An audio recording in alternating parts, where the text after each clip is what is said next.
اللہ الرحمن الرحیم۔ السلام علیکم ناظرین، کیا آپ کو بھی ہوا کے اخراج کا مسئلہ درپیش رہتا ہے؟ اس کی اصل وجہ آپ کی یہ عادت ہے۔ ہمارے پیٹ میں گیس بنتی رہتی ہے اور اس کی وجہ ہمارا وہ کھانا ہے جو ہم کھاتے رہتے ہیں۔ آئیے آپ کو ایسے کھانوں کے بارے میں بتاتے ہیں جو آپ کے پیٹ میں گیس بناتے ہیں۔ Cold drinks. اگر آپ کو کوک یا پیپسی اور دیگر سوڈا پینے کے شوقین ہیں تو آپ کے پیٹ میں بہت زیادہ گیس بنے گی۔ کاربونیٹڈ مشروبات میں بننے والے بلبوں کی وجہ سے پیٹ میں گیس بنتی ہے اور ہوا کا اخراج بڑھ جاتا ہے۔ سلاد۔ آپ سمجھتے ہوں گے کہ سلاد صحت کے لیے اچھی ہوتی ہے، لیکن کچھ سبزیاں ایسی بھی ہوتی ہیں جس کی وجہ سے پیٹ میں گیس بنتی ہے۔ ان سبزیوں میں بند گوبھی اور پالک شامل ہے۔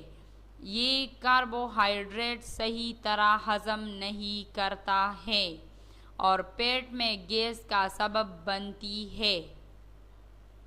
لال مولی۔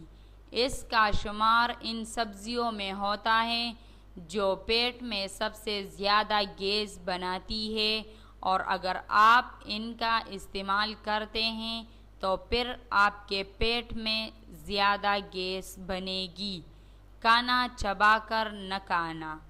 جب ہم کھانا صحیح طرح چبا کر نہیں کھاتے اور اسے نگلنے لگتے ہیں تو اس کی وجہ سے پیٹ میں ہوا کی کچھ مقدار معدے میں جاتی ہے اور گیس کا سبب بنتی ہے۔ میٹھا کھانا۔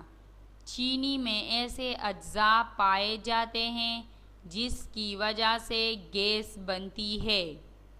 یہ اجزاء صحیح طرح ہضم نہیں ہو پاتے اور گیس کی صورت میں پیٹ سے خارج ہوتے ہیں۔ اگر آپ زیادہ چینی کھاتے ہیں تو آپ کے پیٹ میں زیادہ گیس بنے گی۔ ذہنی تناؤ۔